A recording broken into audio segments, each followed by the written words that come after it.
so y'all better cook. I got big dreams, you walk talk, when I walk, that's that big drip. When I slide down your block, now they pissed off, like I really give a I got big sauce, so y'all better catch up. What is the big old deal, man? We are back, and we got show boy Diddy, man. And yeah, surprisingly, even after all this stuff, man, it's looking like Diddy just might be going home, man. We don't know, but we're gonna find out. So make sure y'all go ahead and hit that like button, man. Let's go. The Diddy trial went to jury deliberation this morning, and ever since it went to jury deliberation, there's been nothing but chaos ensuing.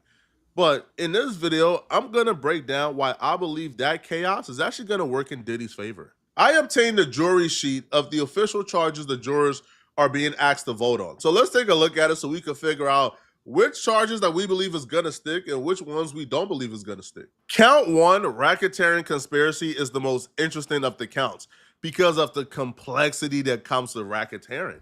As you read right here, if you find defendant guilty of count 1, which types of racketeering acts do you unanimously find were involved in the offense? Now, that tasks the jurors with not listing 1, but they have to list at least 2 of the acts under racketeering that they believe the prosecutors proved that Diddy committed. And those acts are kidnapping, arson, bribery, witness tampering, or forced labor. So if they believe that Diddy, let's say, witness tampered but didn't do anything else, not guilty. But if they find that Diddy, let's say, witness tamper and, I don't know, did forced labor, well, guilty. So you have to prove or find him guilty on at least 2 of those acts. That's why I think racketeering is very interesting, because if, let's say, they come back with, yo, he's guilty of kidnapping and he's guilty of bribery, well, that sets the temperature for the other counts, because the other counts includes kidnapping. Some of the misinformation going around is people believing that Diddy can't be found guilty on racketeering because the prosecutors didn't list any co-conspirators. Racketeering means criminal organization. Diddy is head of the organization per se. Well, who were the people committing crimes on behalf of Diddy, and why weren't they charged? Well, the prosecutors addressed that in their closing statements, and they made sure to instruct the jurors, don't listen to these people telling you that just because there's no co-conspirators doesn't mean that there's not a racketeering going on.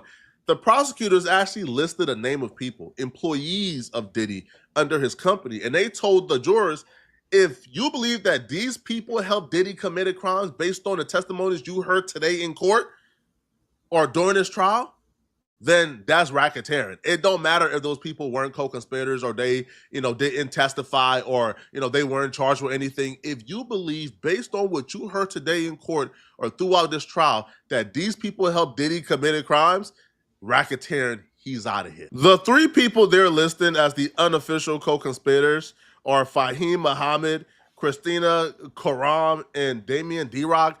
These are the people they're claiming helped Diddy run the criminal organizations by committing crimes on behalf of Diddy or organizing crimes or recruiting people to commit crimes on behalf of Diddy.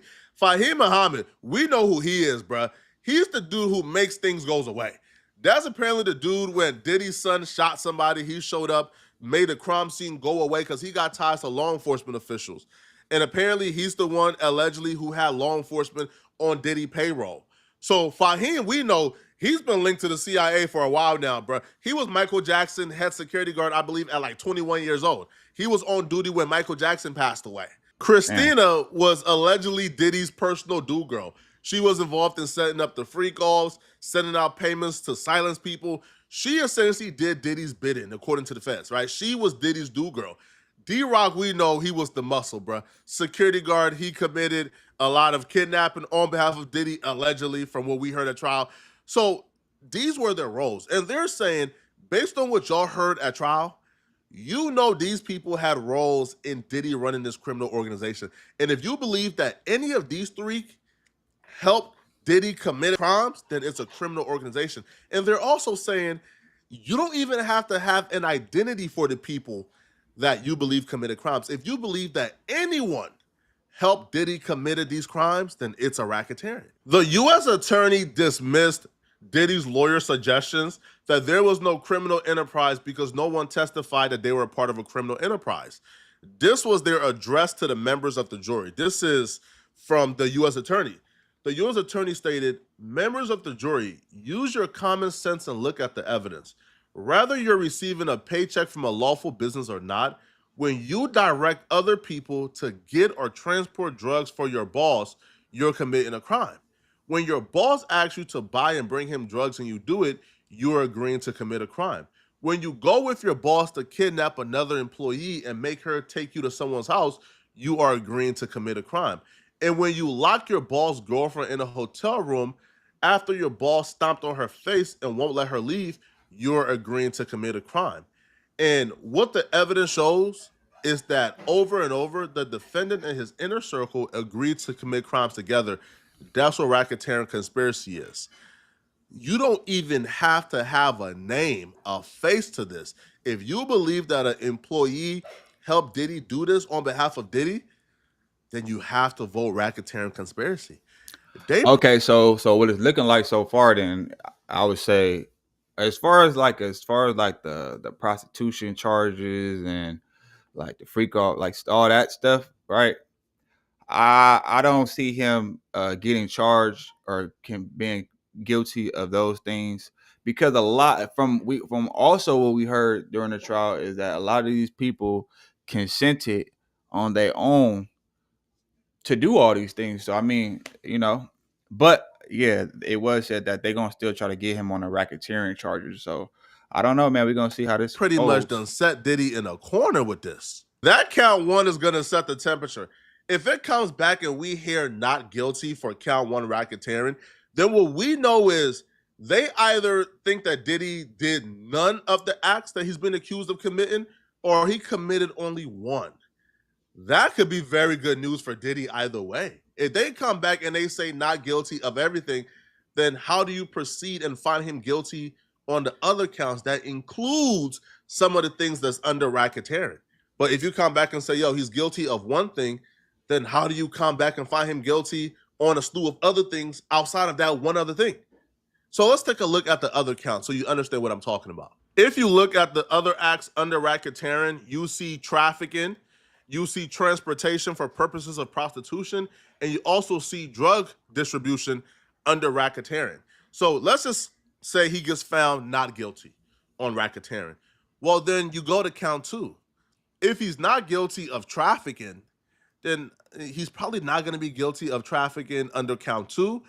Or yeah, because the majority of them, you can't be considered trafficking, because a lot of them was consensually doing all these things on their own.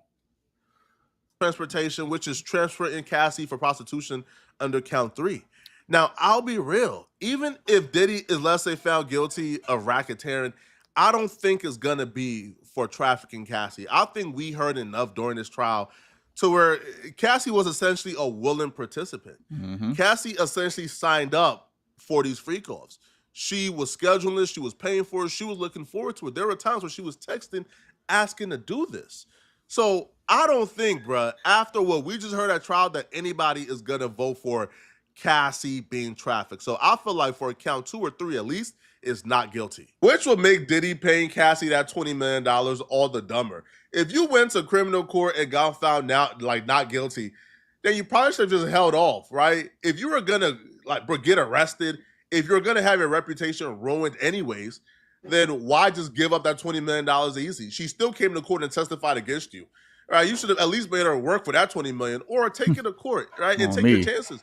Now, we know people like OJ got found not guilty in criminal court, but guilty in civil court. So that's still a possibility, but Diddy should have at least tested the waters, bruh. Because if he's already going to get arrested, facing life in prison, she's still testifying against you, then what's the point? Count 4 and 5 are charges in relations to Jane Doe, which I believe is Daffy and Joy, 50 Cent's baby mama.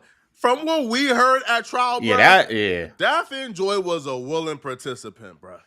She admitted that she did this because she wanted to, I guess, prove her love for Diddy. I don't see how that's trafficking. Now, is it prostitution?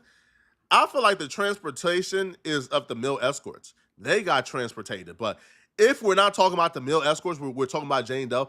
I don't see Diddy being found guilty of the Mann Act transportation of Jane Doe for prostitution. Because no, right? Like, no, because Diddy didn't prostitute them. Mm-hmm. He made them pay the male escorts. The male escorts, I believe, were prostituted. But the reasons why the male escorts are not being listed as a count is because Diddy made the women. They pay the male escorts. Those women committed crimes. This has to be a unanimous decision. So why And he did that so that way it wouldn't come back on him. right now is looking favorable for Diddy? Because right when jury deliberation began, it became perfectly clear that one of the jurors weren't following instructions, didn't know how to follow instructions, were not cooperating with the other jurors. In that particular case, all you need is one troublemaker. And if that person is gun-ho on not guilty,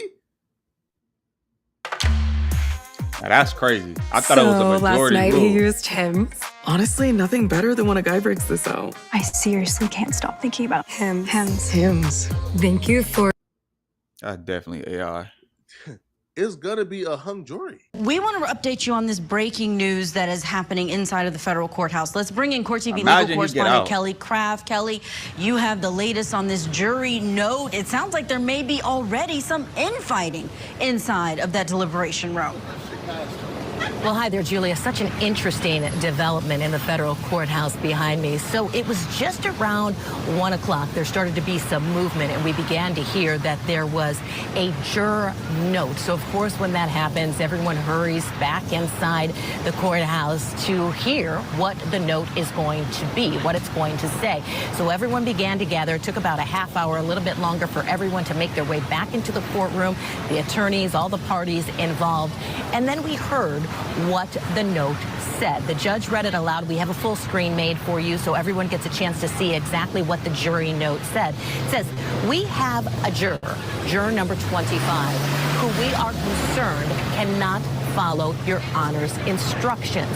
The foreperson then asked to speak with the judge or that particular juror be interviewed. So what do we know about juror number 25? We know he's male. We know he is a scientist.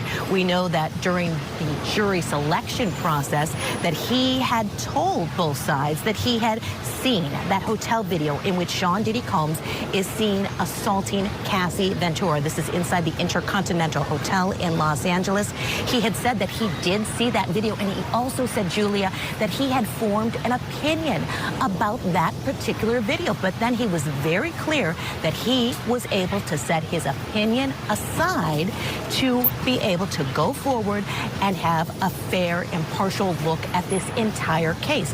But now we're having a situation where this same juror now, according to the note that was just sent out, is not following those instructions. And so what did the judge end up saying? How did he handle this situation?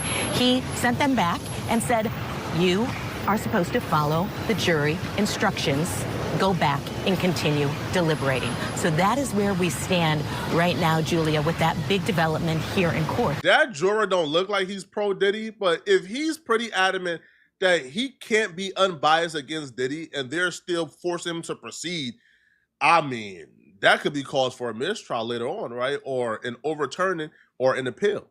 Now, this juror who told them beforehand he already seen the video with Cassie and Diddy at the Intercontinental, and he was judging Diddy for it, or he can't be non-biased after seeing that video, that juror was still allowed to proceed. But the juror who was residing in Brooklyn, but told one of the guards or somebody in passing that he had moved to Jersey after trial had started, that juror was kicked off. Oh, yeah, I heard about that. Kicked off the jury. And that's the only juror that fit the profile of Diddy perfectly. Young black man from New York. And that juror was fighting to still be like in the jury pool. This is insane, man. I'll be real. This could be like a mistrial. Hey, do y'all think Diddy? Do y'all think Diddy have been paying jurors, like the jurors, or what? Like what?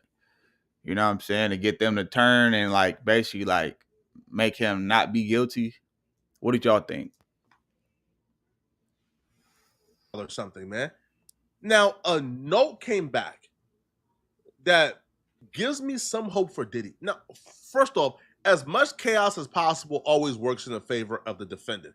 Chaos means nobody is on the same page. Not on the same page means a unanimous decision can't happen. But now they're inquiring and asking the right questions. So they brought Diddy back into like the courtroom, and they brought a note from the jury. And the jurors had a question for the attorney general, the prosecutors, and the judge.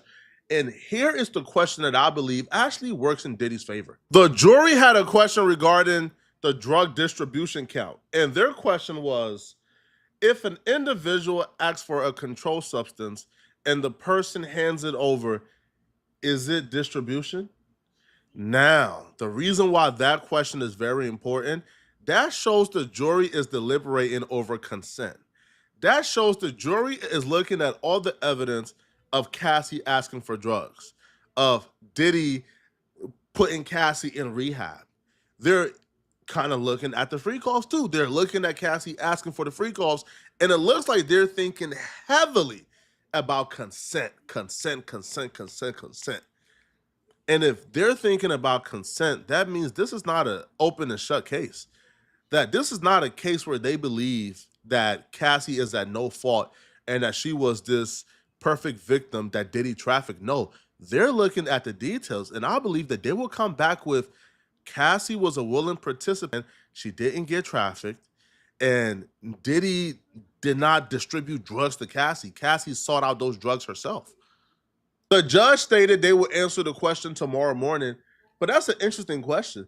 If I'm already doing my drugs and you're right next to me and you ask, hey, bro, let me get some of that, please, and I hand it over to you, does that count? I don't know. I'm not a legal expert. Y'all let me know.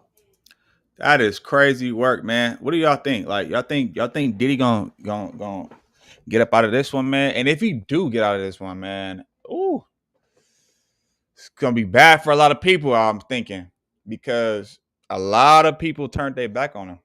A lot of people turned their back on him, man. And yeah. So we're gonna see. Every day it's like I feel more pressure, give more effort. Bill steady rolling in the due day crept up. Feel like I'm next up, life gon' test ya. My range close, aim, know the boy a heavy stepper. Things change, rearrange, ain't no crime body. Heart is weaving through the smoke, got my vision cloudy. Heavy stress on my brain, ain't no way around it. Navy SEAL when I flow, no you can't drown me. No brakes, all gas, get my weight up.